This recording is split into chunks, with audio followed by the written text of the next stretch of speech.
World war one के अंदर हम देखेंगे इसकी कॉजेज़ क्या थी, इसके अलाइंसेस कौन कौन से थे, तो अमेरिका क्यों इस जंग के अंदर आया, और फिर अमेरिका ने इसके अंदर रोल क्या प्ले किया, और इम्पैक्ट्स क्या हुए।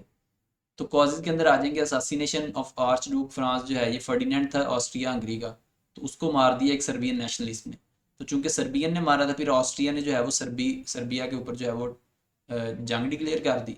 तो म्यूचुअल डिफेंस अलायंस जो था वो रशिया सर्बिया का था, और जर्मनी और ऑस्ट्रिया का था। अब चूंकि ऑस्ट्रिया ने सर्बिया के ऊपर कर दिया था, तो रशिया भी चूंकि उसका अलायंस था, तो वो भी जंग में आ गया, फिर उधर से जर्मनी भी आ गया, इस तरह वो साइकिल चला। तो आर्म रेस थी, चूंकि सुप्रीमेसी ऑफ मिलिट्री इस्टेब्लिशमेंट जी, हर कोई आर्म की दौड़ में लगा हुआ था, तो लड़ाई लड़ुई जो है वो आम थी। तो नेशनलिज्म जो है, बोस्निया जो है वो सेपरेशन चाहता था उससे, ऑस्ट्रिया से। तो ये एक रोल था। इंपीरियलिज्म जो है, जो पावर्स हैं उनकी कॉलोनीज के ऊपर जंग लड़ी हुई थी, वो हर कोई अपने आप को एक्सपैंड करना चाह रहा। तो वो एक मौका मिला, तो वो सारे कूद पड़े कि किसी ना किसी को तो साइड पे करो। तो अलायंस जो है, एक ट्रिपल एंटेंटी जो है अलायंस था, ब्रिटेन फ्रांस रशिया था, और एक दूसरी तरफ ट्रिपल अलायंस था, जर्मनी इटली ऑस्ट्रिया हंगरी और ऑटमन था। अमेरिका क्यों है इस जंग के अंदर?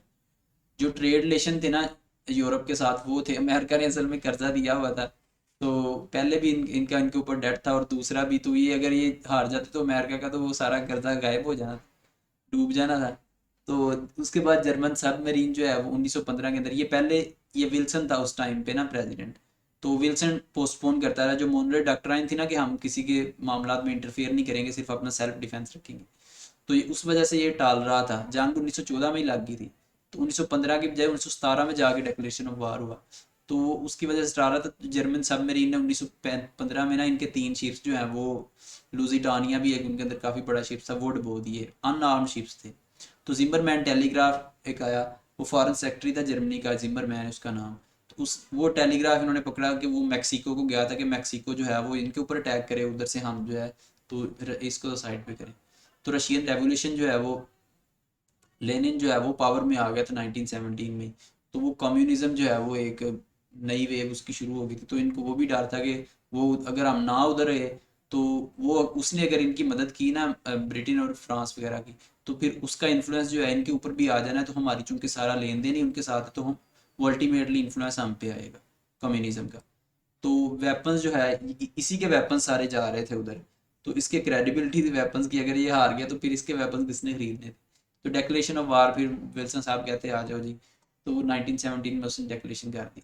तो रोल अमेरिका के क्या था वर्ल्ड वार वन में?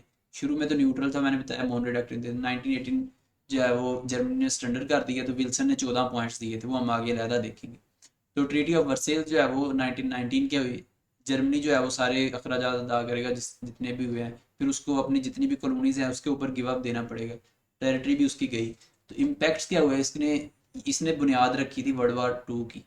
तो लीग ऑफ नेशन उसने पेश की, लेकिन किसी ने माना ही नहीं, वापस आ गए। फिर फियर ऑफ वार जो है लोगों के अंदर डर बैठ गया था, इतनी कैजुअलिटीज़ हुई थी कि लोग अब नहीं चाहते थे कि कोई वार हो। तो ब्रिटेन जो है उसका इतना उसकी यानी अखराजात हुए थे कि उस एग्जॉस्ट हो गया था, अब उसकी यानी कि करीब आ गया था ख़त्म होने के। अब वो और जंग नहीं चाहता था। जब वर्ल्ड वार टू हो गया ना, तब तो पूरी तरह ख़त्म हो जाएगा ना। तो उसकी वर्ल्ड पावर ख़त्म होने वाली थी। तो ग्रेट डिप्रेशन जो है वो यूएस के अंदर आएगा इसके बाद, इसी वजह से, चूंकि ओवर प्रोडक्शन स्टार्ट हो गई थी वर्ल्ड वार वन के अंदर, तो इस वजह से। तो एंट्री ऑफ यूएस जो है, पहली दफ़ा इंटरनेशनल कन्फ्लिक्ट्स में एंटर हो गया, तो अब ये निकलने नहीं लगा, अब सभी कन्फ्लिक्ट्स में आएगा।